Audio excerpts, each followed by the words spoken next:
Hafa everybody, and welcome back to the show. It is Mental Health Awareness Month, when we want to get you on board with knowing what mental health is, knowing how to treat it, and more importantly, knowing what resources are available to you and I. And that's why we call this Talk It Up Thursday, and we are talking up with my dear friend Jesrae Moylan from TUMA. Welcome back. Thank you. Are you tired of me yet?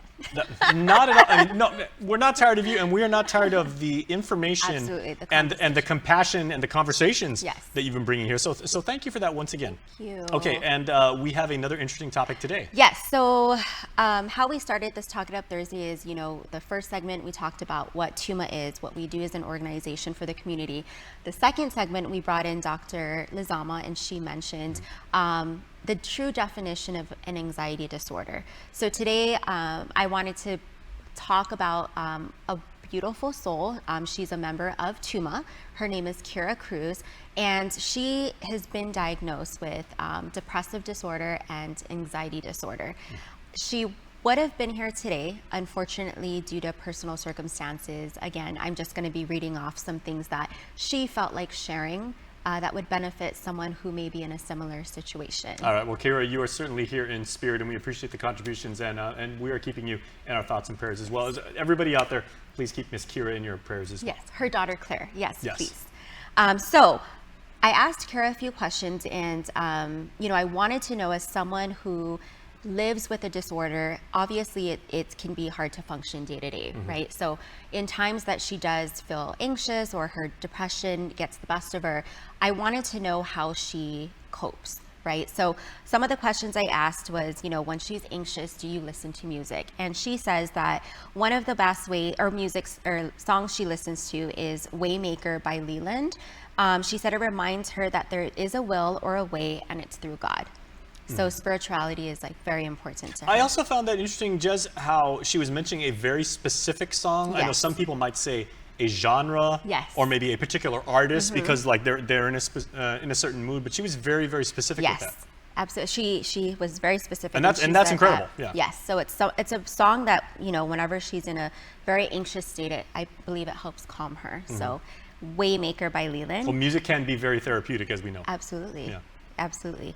I also asked her, I said, oftentimes when you're anxious, do you eat, right? Like normally people tend to kind of cope by eating.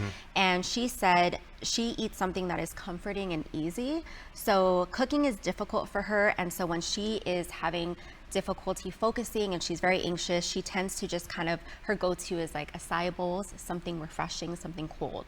So I thought that was interesting. Well, I can also see how the fruit is very, very good. I mean, it's easy to make. You can whip one together in a matter of minutes, and it's very satisfying. And then physically, I said, do you do anything physically? And she said she really tries her best to rest. So when she's in a very anxious state or a very depressed state, closing her eyes and just kind of trying to put herself in that meditative state is what she often tries to do.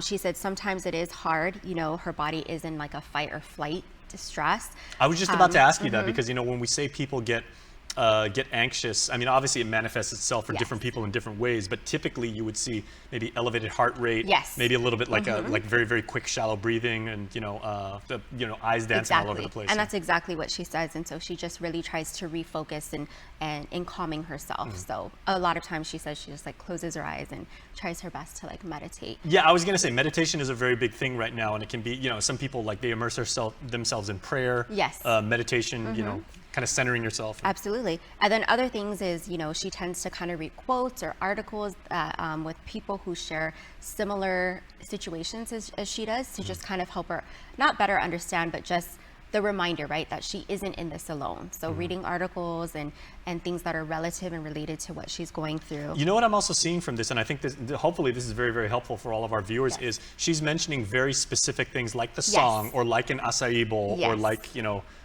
reading a particular article. Yes. It's not just doing specific things, it's also getting into a familiar pattern.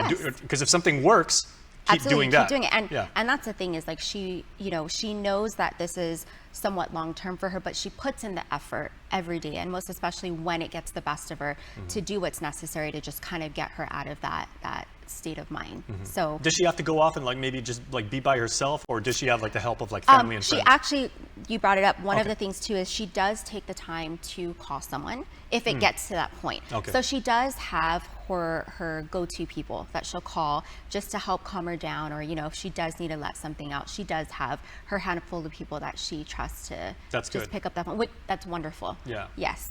What do you recommend as far as being that someone, like your speed dial person, or Yes. your immediate contact? Or Well, I mean, I definitely think it's very helpful when you have someone who you can just pick up the phone and call. Other times, like I said, some people just don't. They feel they're a burden, right? Oftentimes, when you go through this, people feel that there's such a burden that they don't want to keep picking up that phone, because it could be a daily thing, And so that's why I always try to remind people that, okay, if you do not feel comfortable calling someone, write it down. Write your thoughts down on paper. It doesn't need to be grammatically correct. It doesn't even need to make sense. Whatever you're feeling, whatever that thought is in that moment, just write it down. That's another way of getting it out and not harboring it. yeah, it's expressive. It's also yes. a release, Yes, and it's a very release, cathartic. Absolutely, yes. So another thing too is, I had asked Kira, I'm like, when you get in this anxious state, what do you feel? Like, how do you feel? And for her, she described it as like she feels trapped.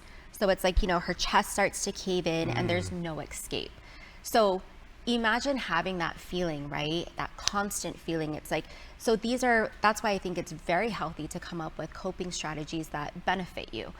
So sharing her ways of coping as someone that has been diagnosed with a depressive and anxiety disorder, it's, our hope that it helps someone who may be listening or tuning in, and maybe they can try it if they haven't already. Now, because she is part of TUMA, and she's part of this, just wonderful collective of people that really, really care and want to share, Yes. their love and their knowledge with others and everything. Did she have any resources or online places where people can go? I mean, you can Google a bunch of places. Yes, but, yeah. yes, I know. For But we're her, turning to the pros here. Yes, no, I think for her, she's had this for so many years, and I think what really, for her particularly, what worked best for her, she's done it all. She's tried different forms of therapy. She's been on and off medication, so she has all she took advantage of all the resources that are available to her, and it was just a matter of what worked for her at that time, right? So she is a heavy advocate for medication, should you use it the proper way, and then she cheers on people who are off medication and they're capable of actually doing things without meds, right? So you hear a lot from Kira, and she's a great asset to our organization because of her experience and what she's been through. Yeah. All right, and everybody, what particularly worked for Kira? Obviously, these are generalities, and Yes. what works for her, hopefully it works for you as well. They may not work like the same way, so obviously you want to consult a medical professional, Absolutely. someone in the therapeutic Yes. sciences, and do that. But please share your story with Jez and her team over at TUMA, because these are wonderful people, and certainly if you would take the first step to share, then they'll Absolutely. actually help.